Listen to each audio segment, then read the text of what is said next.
No mock orange pipe the Maharaja brought. The pipe was filled with a herbal blend that smelled like a campfire in a spice factory. Barnaby took a deep hit and immediately began to see the furniture dancing. Meanwhile, McQuirk had to find princesses to fill the seats. He looked at his crew. Miller, Gruber. "Skip, I have a hairy chest," Gruber protested. "Wear more jewelry." "Move." The banquet began. 2 princesses, sailors, in heavy veils and very uncomfortable shoes. Barnaby, still high on the Maharaja's herbs, didn't notice that Princess Gruber had a tattoo of an anchor on her bicep. "They are so graceful," Barnaby slurred. But then, the real princesses walked in, having been rescued by a passing patrol. "Daughters," the Maharaja gasped. "But who are these women at the table?" They, Maharaja gasped. Barnaby leaned over and ripped the veil off Gruber. "I knew it, you phony Balinese bunny. You're under arrest." "Captain," McQuirk shouted, "that's not a bunny, that's my torpedo man." The Maharaja stood up, his face purple. "You have mocked the house of Mock Orange. You have put sailors in the dresses of my kin. This means very strongly worded letters to your president." Chapter 5. The Joy Vapor Incident. The tension between Barnaby and the crew reached a breaking point during the Great Dental Crisis. McQuirk had developed a wisdom tooth that was causing him to hallucinate. Barnaby, seeing an opening, ordered him to the base dentist, a man who had failed medical school and decided that enthusiasm was a substitute for anesthesia. To make matters worse, Barnaby had ordered a fitness board to review Ensign Puddle's commission. "I'm going to break that boy down to a seaman 3rd class so fast his head will spin," Barnaby cackled.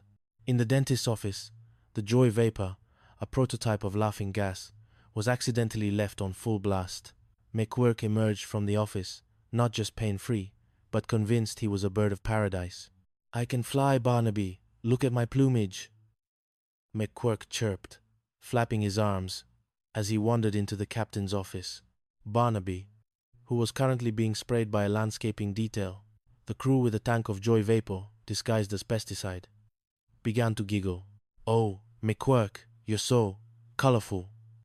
Barnaby laughed, his anger melting away into a puddle of neon joy. "Why was I mad? I love everyone, even the nips. Let's send them a gift basket." "Sir," Crispin shouted, also inhaling the gas. "The fitness board is here. Admiral Shoemaker has arrived." Barnaby skipped out to the dock to meet the Admiral. "Shoei, my old pal, come in, have some gas. It's delicious." Admiral Shoemaker looked at Barnaby, who was currently wearing a lei and trying to dance with a palm tree. "Bumblesnout, have you lost your mind?" "I've found my soul, Shui." "And look, Deadeye Puddles." Just then, Puddles, who was also accidentally high on the Joy Vapor, wandered onto the gun deck of the 73. A stray enemy drone appeared on the horizon. Puddles, laughing hysterically, pulled the trigger of the 40mm cannon. The shell looped through the air and, by some miracle of physics and pure luck, struck the drone's fuel tank, vaporizing it instantly. "Magnificent," Shoemaker gasped. "The boy is a combat genius, standing in the face of death, with a smile on his lips." "I told you," Barnaby giggled, hugging the Admiral. "He's a pussycat." By the time the gas wore off, Puddles had been awarded a commendation for bravery, and Barnaby had accidentally signed a document granting the PT-73 crew a lifetime supply of steak and lobster. Chapter 6. The Legend of Barnaby, the Blue Iguana. Life on Isla de Chaos eventually settled into a rhythm of creative incompetence. The crew had adopted a mascot, a massive, blue-scaled iguana-crocodile hybrid they named Barnaby. After the captain, of course. "He's friendly, Skip," Puddles insisted, feeding the beast a peanut butter sandwich. "He just wants to be loved. He just wants to eat our legs," McQuirk noted. The real Barnaby, the captain, had developed a new scheme. He had $62,000 in UFL payroll, arriving in a canvas bag. He decided to plant the bag in a spot where McQuirk's crew would surely steal it, allowing him to arrest them for grand larceny. I'll drop the wallet near the lagoon, Barnaby told Crispin. Barnaby dropped the bag near the bushes and hid. However, he didn't count on Barnaby the iguana.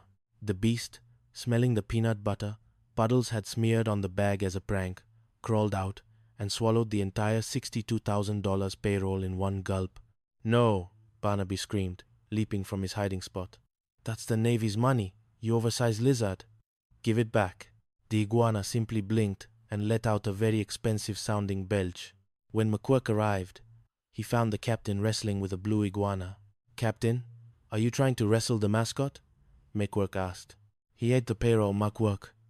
He's a thief. Arrest the lizard." "Sir, we can't arrest a lizard." The situation ended up in a makeshift court-martial. Puddles acted as the defense attorney for the iguana. "Your Honor," Puddles said to the judge, a very confused admiral, "my client had an unhappy childhood. He was hungry. And besides, Captain Bumblesnout was the one who abandoned the money. It's finders keepers." "I object," Barnaby roared. "The lizard is in cahoots with McQuirk." Just then, the iguana crawled into the courtroom and, under the strain of the $62,000, vomited the bag directly onto the admiral's feet. The bag was empty. "Where's the money?" the admiral barked. It turned out the money had been stashed inside an old ceremonial cannon by the crew for safekeeping earlier that morning. Tumanda Monia Salu, Chapter 7. The grand finale, the climax of life on Isla de Chaos, came during the great fireworks display. An enemy fleet was spotted approaching the lagoon. Barnaby was in a panic, running around with his pants half on. "We're doomed. McQuirk, do something." "Don't worry, Captain," McQuirk said, lighting a cigar. "Chuck, fire the ceremonial cannon. But Skip, the payroll is still in there." "Exactly. It'll be a psychological warfare tactic. They'll be so confused by the raining currency they won't know what hit them." Chuck lit the fuse. The cannon roared. Instead of a shell, a massive cloud of $100 bills exploded into the air, caught by the neon sea breeze. The enemy sailors, seeing thousands of dollars raining from the sky. "They're retreating to go shopping," Puddles cheered. In the aftermath, $42,367 was recovered from the trees, the lagoon, and Barnaby's hair. "Well, Bumblesnout," the admiral said, patting the captain on the back. "A bit unorthodox, but using the payroll as shrapnel? Pure brilliance. I'm recommending you for a medal." Barnaby looked at McQuirk, who was currently feeding the blue iguana a lobster tail. He looked at Puddles, who was wearing a princess's veil as a scarf. He looked at the glowing turquoise water. "Why me?" Barnaby whispered to the heavens. "Why is it always me?" McQuirk raised a glass of non-regulation punch. "Because, Captain, without us, you'd be bored. And Isla de Chaos wouldn't be nearly as chaotic." Barnaby sighed, took a sip of the punch, and for the first time in his career, he didn't reach for an antacid. He just sat back, watched the neon sunset, and waited for the next disaster to arrive. It was, after all, just another Tuesday in the Neon Sea. The end.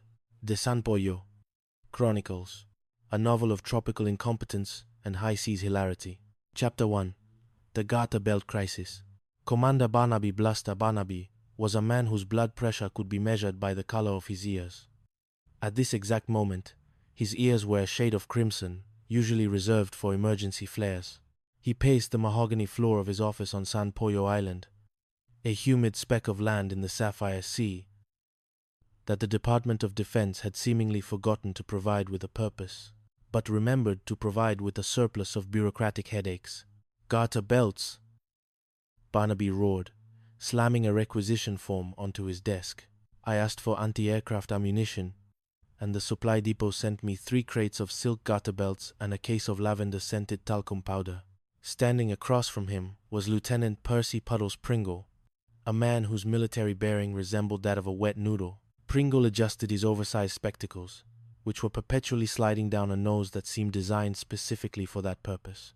"The nurses were complaining about their stockings, sir," Pringle squeaked. "I thought it was a matter of morale. A snapped garter is a snapped spirit, as my mother used to say." "Your mother wasn't fighting a global conflict, Pringle." I mean, shake a leg, snap to it. If I wanted a fashion consultant, I'd have joined the